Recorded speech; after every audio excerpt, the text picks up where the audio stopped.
கவர்ச்சி மட்டும் இருந்திருக்குமானால் அதிகாரத்திற்கு வந்த உடனே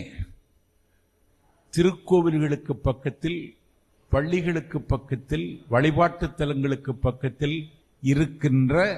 717 மதுக்கடைகளை மூடுகிறேன் என்று உத்தரவு போட்டிருக்க மாட்டார். திரை கவர்ச்சி மட்டும்தான் அவருக்கு இருக்குமானால் 500 யூனிட் மின்சாரத்தில் 200 மீட்டர் மின்சாரம் இலவசம் என்று அறிவித்திருக்க மாட்டார்.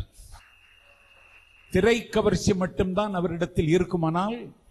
தென்திசை குமரி முதல் திருத்தணி மலையின் எல்லை வரையிலும் பாலியல் அத்துமீறல்கள், பாலியல் கொலைகள், பாலியல் சீண்டல்கள் என்று எங்கள் தாய் குலத்தை அத்துமீறி ஆக்கிரமிக்கிற அந்த அநியாயத்திற்கு முடிவு கட்டுவதற்கு தமிழ்நாட்டில் ஒரு சிங்கப்படை நிறுவப்படும் என்று அறிவித்திருக்க